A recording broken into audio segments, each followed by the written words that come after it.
Count Dracula के महल में पहुंचने तक शौर्य प्रताप सिंह का शरीर काफी थक गया था। उसकी पलकें नींद में बंद हो रही थी। खाने पीने के बाद बिस्तर पर शरण लेने के बारे में वह व्यस्त हो गया। हालांकि अभी सुबह होने में देर है। अगर कुछ घंटे की नींद ले ली जाए तो शरीर थोड़ा मजबूत हो जाएगा। काउंट ड्रैकुला वास्तव में एक अच्छा अतिथि सत्कार करने वाला है। शौर्य के खाना खत्म होने तक वह उसके पास बैठा रहा। शौर्य ने जल्दी खाना खत्म कर लिया, लेकिन ड्रैकुला ने उसका कमरा नहीं छोड़ा। उसने पूछा, क्या रास्ते में कोई विशेष कठिनाई आई? वह इस घर के बारे में कैसा महसूस कर रहा है? वह संपत्ति जो मैंने खरीदी थी, वहां के वातावरण के बारे में शौर्य की क्या धारणा है? इस तरह के सवाल एक के बाद एक शौर्य से पूछे जाने लगे। शौर्य ने संक्षिप्त उत्तर देकर काउंट ड्रैकुला के प्रश्न को टालने का प्रयास किया। काउंट ड्रैकुला कुर्सी छोड़कर खड़ा हो गया और बोला, देखिए, मैंने आपके आराम में खलल डाला। शौर्य ने संकोच पूर्वक कहा, अरे नहीं नहीं, अगर मैं आराम करता तो मुझे नींद आ जाती। बल्कि आपसे दो मन की बात की गई, इसकी कीमत कम नहीं। काउंट ड्रैकुला ने अपने होठों पर मुस्कान लाई और इसके बाद काउंट ने दरवाजे की ओर 2 कदम बढ़ाए। अपनी जेब में हाथ डालकर रुका, हैंडल घुमाया और कहा, मैं आपको अब और परेशान नहीं करूंगा मिस्टर शौर्य। बेहतर होगा कि आप थोड़ी नींद ले लें। अब आपको कोई परेशान नहीं करेगा। मैं अब चलता हूँ। यह बोलते बोलते वह कमरे की दहलीज पार कर बालकनी में आ गया। लेकिन फिर कुछ देर रुककर अचानक उसने फिर बोला कि यह महल जहां भी है, आपका बहुत बहुत स्वागत है। कोई प्रतिबंध भी नहीं है। लेकिन एक बात हमेशा याद रखें। काउंट ड्रैकुला ने दाईं ओर एक कमरे की ओर इशारा किया और कहा, कृपया उस तरफ बंद दरवाजे की तरफ गलती से भी मत जाना। शौर्य ने प्रश्नवाचक दृष्टि से उसकी ओर देखा। काउंट ड्रैकुला ने दोहराया, उस दरवाजे के अलावा आप जहां चाहो जाओ, जो चाहो करो, आपको कोई नहीं रोक सकता। कुछ शब्दों के बाद काउंट ड्रैकुला लंबे बरामदे से नीचे अपने कमरे की ओर चला गया। काउंट के जाने से पहले शौर्य बिस्तर पर चला गया। नींद में पलकें बंद हो रही थी। काउंट ड्रैकुला की अजीब चेतावनी के बारे में सोचते सोचते वह कब सो गया उसे पता ही नहीं चला। शौर्य अगले दिन तक बेहोश पड़ा रहा। सूरज खिड़की से अंदर आया और बिस्तर पर पड़ा। उसे पता ही नहीं चला कि कितनी देर से सूरज उसके पूरे शरीर को झुलसा रहा था। जब वह उठा तो घड़ी की ओर देखा, 10 बज रहे थे। वह बिस्तर से बाहर आया।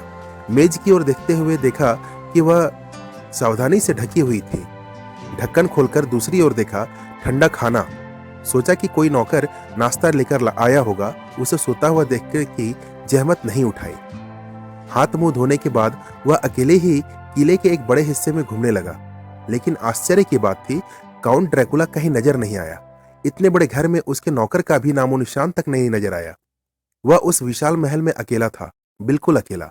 इस घटना ने शौर्य को सचमुच सोचने पर मजबूर कर दिया। उसे एक रहस्यमयी बात लगी। उसने खुद से कहा, क्या मैं किसी भूतहा घर में आ गया हूं? इतने बड़े घर में लोग तो दूर, कुत्ते बिल्ली भी नजर नहीं आ रहे थे। काउंट तो रात के शुरुआती घंटों तक मेरे कमरे में रहा। वह या तो किसी कमरे में सो रहा है क्योंकि उसने रात जागकर बिताई थी, लेकिन इतने बड़े महल में काउंट के अलावा कोई अन्य प्राणी नहीं रहता। तो अगर ऐसा हुआ तो मेरे लिए घर का जो खाना ढका हुआ रह गया, हो सकता है वो काउंट नहीं लाया होगा। ऐसा भी हो सकता है कि काउंट ने ही उसे होटल से यहाँ तक पहुंचाया। इन बातों के बारे में सोचते सोचते शौर्य का पूरा शरीर एक अज्ञात खतरे से कांपने लगा। शौर्य ने बरामदे में टहलते हुए मन ही मन सोचा, कल का कोचमैन अपना चेहरा ध्यान से काले ओवरकोट से और चपटी टोपी से ढका हुआ था। कल का कोचमैन जो मुझे उस होटल से यहाँ लाया था। लेकिन क्या काउंट ड्रैकुला बेस बदलकर यहाँ आया था? शौर्य किसी और चीज के बारे में नहीं सोच पा रहा था। एक अदृश्य परेशानी लगातार उसके दिमाग पर वार कर रही थी, जिससे उसका दिमाग विचारों से झंझना रहा था।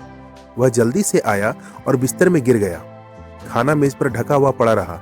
शौर्य ने पूरा दिन तरह तरह के विचारों में बिताया। सूरज धीरे धीरे पश्चिमी आकाश में डूब गया। पास के पेड़ वगैरह धीरे धीरे घने अंधेरे में डूब गए। शौर्य अपना बिस्तर पर लेट गया और खिड़की से बाहर घूरता रहा।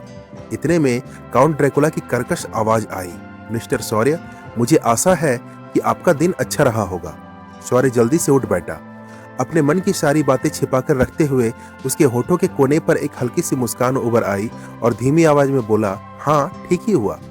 कमरे में एक कुर्सी खींचकर बैठते हुए काउंट ने कहा, मुझे आशा है कि मेरे महल ने आपको असहज नहीं किया होगा। काउंट की यह बात सुनकर शौर्य अंदर ही अंदर बहुत क्रोधित हुआ।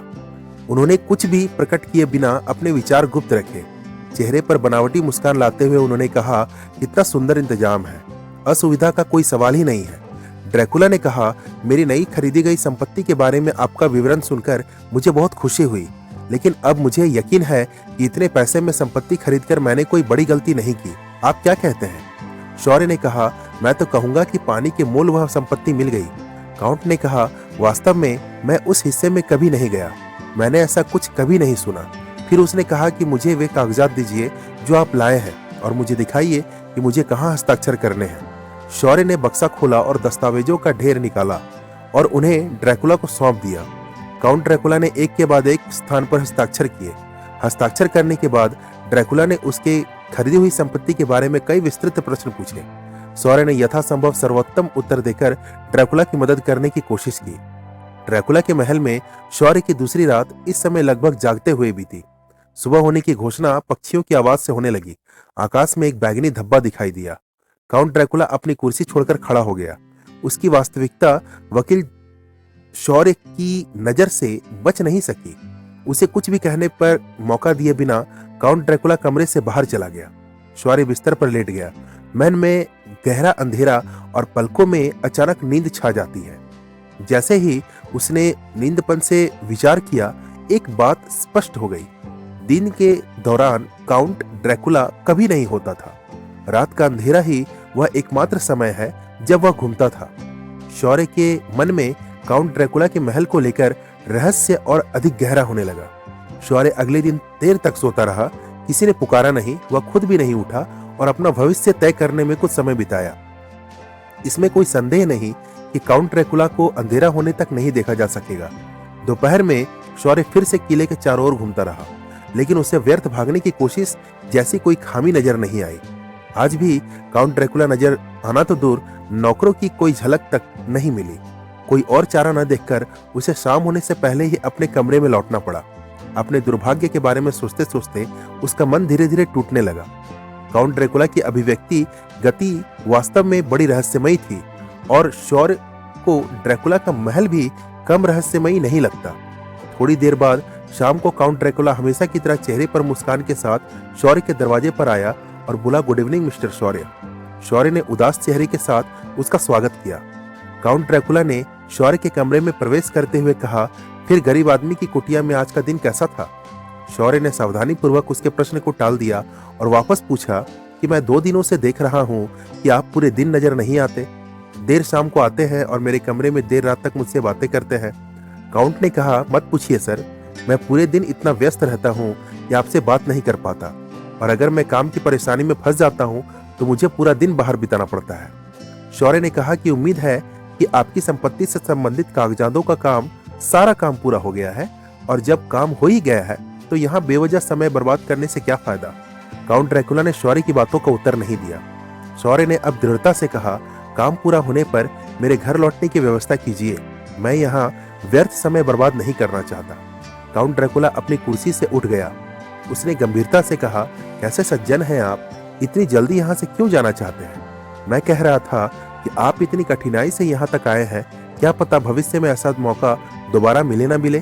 कुछ दिन आराम कर लीजिए, कुछ दिन किले और महल अच्छे से देख लीजिए, उसके बाद चले जाइएगा, इतनी जल्दी भी क्या है। तो दोस्तों, काउंट ड्रैकुला की इस कहानी का अगला भाग मैं बहुत जल्द आपके लिए लेकर आऊंगा। अगर यह भाग आपको पसंद आया हो तो वीडियो को लाइक और चैनल को सब्सक्राइब करना बिल्कुल ना भूलें। धन्यवाद।